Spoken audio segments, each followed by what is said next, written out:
I would love to never again hear another white person say I didn't own slaves. This slide will be deliberately dense, and it begins with kidnapping and 300 plus years of enslavement, torture, rape, and brutality, and it carries on. About 1/4 of the way in here, bans on testifying against whites, and you are in my lifetime where it was technically legal to murder black people in this country. And about halfway in at employment discrimination, you are now in 2019 with copious empirical evidence.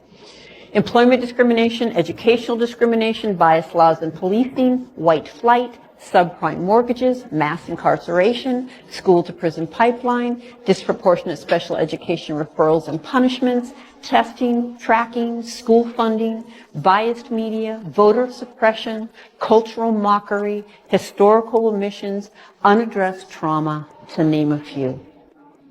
And African Americans are not and have never been in the position to do this to the entire white collective, and the white collective has always been and continues to be in the position to do this to African Americans. There is no such thing as reverse racism. Okay?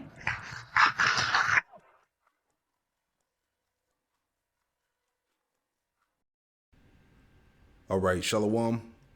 I want to give all praise, honor, and glory to Yahweh Bahasham, Yahweh Shai Bahasham, Rakakwadash. Double honors to the apostles and elders of Great Millstone who taught me this truth.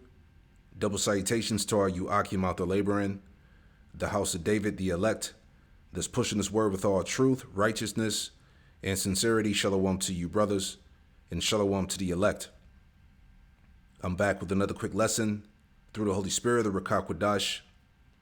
And our people have caught nothing less but a pure living hell here in America, as it is written, okay? And many of these Edomites don't agree, but they know in their conscience and their spirit that eventually they're going to have to pay for all the crimes and atrocities that have been committed against the Lord's people, you Israelites, you so-called Negroes, Latinos, Native Americans, and Hispanics. All right, let's make that point real quick. It's the book of Lamentations, chapter 4, in verse 21, and it reads, it says, "Rejoice and be glad, O daughter of Edom, that dwellest in the land of Uz. The cup also shall pass through unto thee." All right. See, you Edomites, you so-called white people, you're going to have to drink of the cup just like how we drank of the cup, which is going to be a what? A hardcore slavery, destruction. The cup also shall pass through unto thee. Thou shalt be drunken and shall make thyself naked. All right. Because we're in the time of complete exposure of the Edomite. He's being completely revealed before the Lord destroys him. This is why these topics keep coming up, man. All right, because that vibration is going to be continuously pushed. All right. Lamentations 4:22, it says, "The punishment of thy iniquity is accomplished," right? Because we're in the time of our salvation. All right. Yahweh Shem Yahweh Shai is coming to deliver us out of captivity. All right, we're in our final captivity under the heathen, the Edomites. "The punishment of thy iniquity is accomplished, O daughter of Zion. He will no more carry thee away into captivity." See, this is our last captivity. All right, under the heathen. "He will visit thine iniquity, O daughter of Edom. He will discover thy sins," right? As we saw in this intro here. Okay, like she said, it was a condensed intro because we know that the crimes and offenses of these Edomites are many. All right. But this short video clip proves the curses that we're still under this very day. Okay. And really the curses that are written in the book of Deuteronomy chapter 28 and various other scriptures, you know, they all, you know, apply and fulfill all the captivities that we were under, including this last captivity, which is in Babylon, which is America according to the scriptures. And I want to make some points on that, but real quick, like the scriptures say, you know, in Daniel the 7th chapter, it says that he will wear out the saints of the Most High. Let's make that point real quick. This is Daniel chapter 7 and verse 25. Matter of fact, let's start up a little bit. All right, because when you read this chapter, it goes into the four beasts, which the Israelites would be, you know, enslaved under. Those are the four empires that the Israelites would serve captivity under. All right. But right now we're in the midst of that final beast, or what the scriptures refer to as the little horn, which represents America. I want to make a point and we'll read down. All right. So this is the book of Daniel, chapter 7. And we're going to start at verse, let's start at verse 20. We'll start at verse 19. Daniel 7:19, and it reads, it says, "Then I would know the truth of the fourth beast." The fourth beast represents the Roman Empire. All right. "Then I would know the truth of the fourth beast, which was diverse from all the others, exceeding dreadful, whose teeth were of iron, and his nails of brass, which devoured, brake in pieces, and stamped the residue with his feet," because the Roman Empire was known to be a very fierce army. They were known for their use of iron, their weapons, their military. Right? They were a powerful force at that time. Verse 20, it says, "And of the 10 horns that were in his head, and of the other which came up," right? "And before whom 3 fell." All right. So the one that came up, speaking about America, and the 3 that fell represent the Spanish, the French, and the British. All right. It says, "Even of the horn that had eyes, and a mouth that spake very great things, whose look was more stout than his fellows," because pretty much, America is proud against its European counterparts. They put themselves in the chief seat, so to speak. It says, verse 21, it says, "I beheld the same horn," right? That same horn speaking about America. "Behold," it says, "I beheld, and that's in the same horn made war with the saints and prevailed against them." All right. So pretty much, the northern and southern kingdom, went into captivity in America. They were brought as slaves here in America. Esau, he conquered Israel. All right. The 12 tribes. So it says, "I beheld the same horn made war with the saints and prevailed against them," right? Which was prophecy. Verse 22, "Until the Ancient of Days came, and judgment was given to the saints of the Most High, and the time came that the saints possessed the kingdom." And that's the time that's coming. All right. That the saints, starting with the elect, are getting ready to possess the kingdom forever. All right. The house of David in the kingdom to come, the kingdom of heaven. All right. It says, verse 23, Daniel 7:23, it says, "Thus he said, the fourth beast shall be the fourth kingdom upon the earth, which shall be diverse from all kingdoms, and shall devour the whole earth, and shall tread it down and break it in pieces." Right? Going back into the Roman Empire, verse 24, "And the 10 horns out of this kingdom are 10 kings that shall arise, and another shall rise after them, and he shall be diverse from the first, and he shall subdue 3 kings," speaking about America. All right. Verse 25, it says, the point here, Daniel 7:25, it says, "And he shall speak great words against the Most High." And how does Esau do that? All right. Through his science, through his technology. All right. His false religions. It says he shall speak great words against the Most High, and shall wear out the saints of the Most High, to think to change times and laws, and they shall be given into his hand, into a time and times, and the dividing of time, which represents that 350 years going to 1619 to pretty much the 1960s, 1970s, man. All right. Well, we were served, captivity here in Babylon, in America, but it says that he will wear out the saints in the Most High. Let's pull up this word, wear out. Just wanted to touch that point, because this is still happening now. So it says he should wear out the saints of the Most High.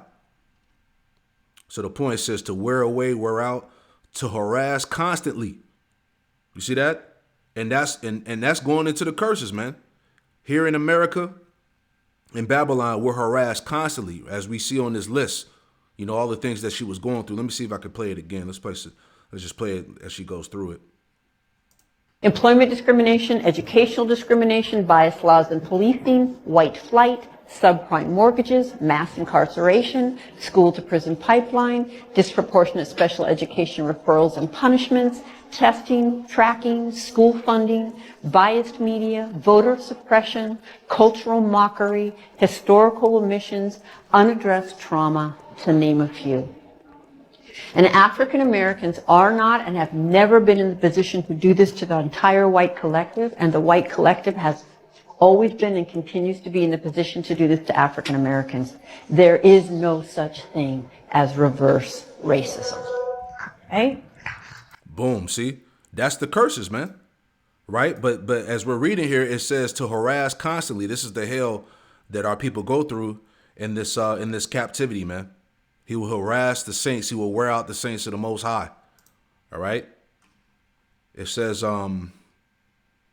but use only in a mental sense, to afflict, to wear out, you see? And that's the condition of the battle. That's the condition that our people are subjected here in America. You know, really around the world, because the curses say that they would cling to us, you know, as a sign forever, no matter where we would be at in the earth. Right?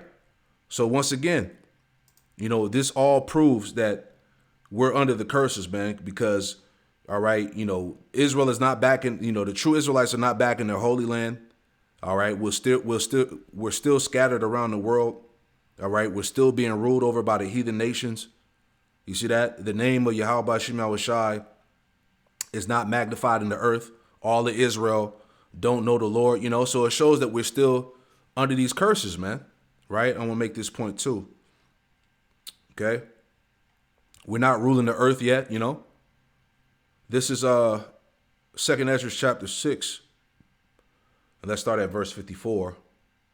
All right, 2nd Ezra 6:54 says, and after these, Adam also, whom thou madest Lord of all thy creatures, of him come we all, and the people also whom thou hast chosen, right? So there was a chosen line all the way back from Adam, the sons of God, which will represent the Israelites today. All right, Adam, you know, Seth, Noah, Shem, Arphaxad, you know, all the way down to Abraham, Isaac, and Jacob. All right, and that chosen seed, that chosen lineage is still on the earth. All right, verse 55. All this have I spoken before thee, O Lord, Yahweh Shem Yahushai, because thou madest the world for our sakes. You see that? The world was made for Israel. Okay?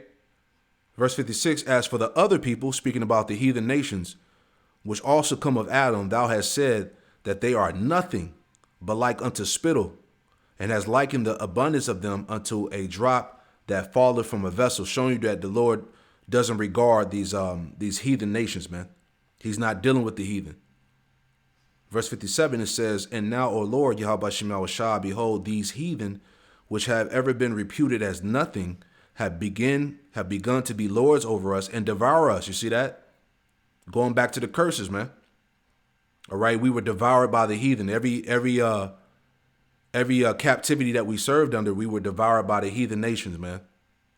All right, and the same applies to us today here in America, Babylon. It says, but we, thy people, whom thou hast called thy firstborn, thy only begotten, and thy fervent lover, are given into their hands. See?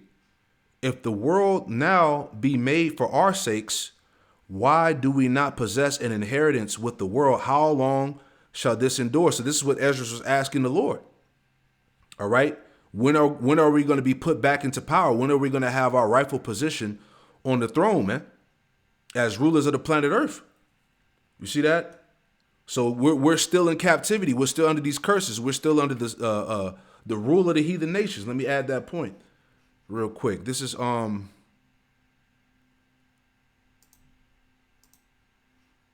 right, because he said the same thing in 2nd Ezra, the 4th chapter too. I want to make that point. Right? Yeah, here we go. 2nd Ezra 4:22, it says, then answered I and said, I beseech thee, O Lord, Yahweh Shem Yahushai, let me have understanding. The point, verse 23. 2nd Ezra 4:23. It says, for it was not my mind to be curious of the high things, but of such as pass by us daily, namely, wherefore Israel is given up as a reproach to the heathen. See? And for what cause the people whom thou hast loved is given over unto ungodly nations, and why the law of our forefathers is brought to naught, and the written covenants come to none effect. Right. So Ezra was asking the Lord again. All right. When are we going to partake in the promises, the covenants? Us being put back in a position of authority. Us being the rightful rulers of the planet. This hasn't happened yet. All right. So we're still subjugated under the curses is my point, man. All right. Lamentations 5:8, it says, servants have ruled over us. There is none that doeth deliver us out of their hand. You see that? So we're still, under oppression, man, of the heathen. Right? Jeremiah chapter 50 and verse 33, and it reads, it says, thus saith the Lord, Yahweh Shem Yahushua of hosts, the children of Israel and the children of Judah were oppressed together. All right, because a lot of these things that she was going into, these apply to all 12 tribes, man. You so-called Negro, Latino, Native Americans, and Hispanics. All right, all of our people have experienced, these forms of the curses, man. All right. We are the oppressed and downtrodden people, man. All right. Jeremiah 50:33, thus saith the Lord, Yahweh Shema shall host, the children of Israel and the children of Judah were oppressed together, and all that took them captives held them fast. They refused to let them go. You see, we're still in captivity. All right. Verse 34, the Redeemer is strong. The Lord, Yahweh Shema of hosts is his name. He shall thoroughly plead their cause, that he may give rest to the land and disquiet the inhabitants of Babylon, right? Because the Lord is going to destroy this place. All right. And the scriptures talk about that, the vengeance of his temple, Isaiah, the 34th chapter. Right. Deuteronomy chapter 28. All right. Consequences of disobedience. All right. So these curses were put upon us because we disobeyed the Lord. Right. And the curses pretty much identify who the true children of Israel are. All right. Are the 48ers, the small hats, are they going through this? These things that you see on the screen here, the stuff that was listed. All right. How are they under the curses but at the same time, they're the ones that are in power? Make it make sense. All right. Deuteronomy chapter 28, straight to the point. All right. Because when you read Deuteronomy chapter 28, verses 15 on down, all right, it gives you the answers, but I just want to get straight to the point. Deuteronomy chapter 28 and verse 43, it says, the stranger that is within thee shall get up above thee very high, and thou shalt come down very low. Right. So as you see, these nations are over us. All right. And we would be at the bottom. It says, he shall lend to thee, and thou shalt not lend to him. Right. Because our people don't own any type of banks. All right. They don't control any of the money supply. They got to go to these heathen for loans. All right. It says, he shall lend to thee, thou shalt not lend to him. He shall be the head, and thou shalt be the tail. Right. So Esau and these nations would be the head, and you would be the tail. You would be at the very bottom. You would be the low of the low. The point, verse 45, moreover, all these curses shall come upon thee and shall pursue thee and overtake thee till thou beest destroyed. All right. Just going back to the list here, man, of all the different shit all the hell that we had to catch, man, that we're still catching unto this very day in this current system. All right. In this American society. Right. Moreover, all these curses shall come upon thee and shall pursue thee and overtake thee till thou beest destroyed, because thou hearkenest not unto the voice of the Lord, Yahweh Shema Washai, thy power to keep his commandments and his statutes, which he commanded thee. Verse 46, and they shall be upon thee for a sign and for a wonder, and upon thy seed forever. You see that? Forever. Until what? Until Yahweh Shema Washai redeems us from the curses, from this captivity. So the curses were a major sign of who the true children of Israel are. You see? There's no getting around it, man. All right? The curses apply to us. Verse 47, because thou servest not the Lord, Yahweh Shema Washai, thy power, with joyfulness and with gladness of heart for the abundance of all things.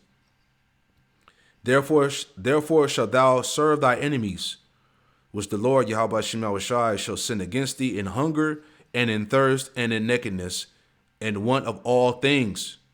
All right. So basically, we would have to go to our enemies for our daily bread, our necessities, right? For the want of all things. All right. We don't have our own food factories. We don't make our own food. We don't make our own clothes. All right. We got to go to Esau's businesses to get what we need from him. Just as the curse is stated in the one of all things. It says, and he should put a yoke of iron upon thy neck until he have destroyed thee. Going back to slavery, man, where our people had those yoke of irons on their necks. You could look that up. All right. Tell me where this happened to the 48ers, to the small hats, man. You see the point there, right? Let me give another one, man. Just want to make a couple points. This is what I got out of this short clip.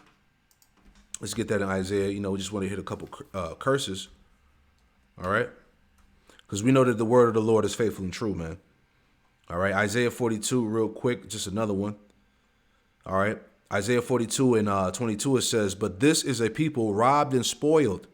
All right. You Israelites, you so-called Negro, Latino, Native Americans, and Hispanics, you are the people that are robbed and spoiled, destroyed. All right.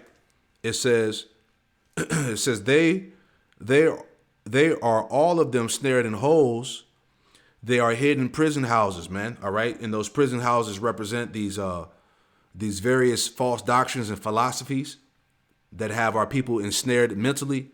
And also on a physical level, Jake, you Israelites, you represent the bulk of the majority of the prison population, man. And that all of that's by design. So it says they are hid in prison houses. They are for a prey, and none delivereth, for a spoil, and none saith restore, right? Because nobody's fighting for the plight of our people. All right. See, Jake tried all these different movements, the civil rights, the NAACP. They tried voting. All right. They tried all these different methods to redeem themselves from under the hand of their enemies, but none of that worked. All right. All of these leaders that they put in front of Jake, these civil rights leaders, these political activists or whatnot, they were all set up by Esau to keep you pacified, man.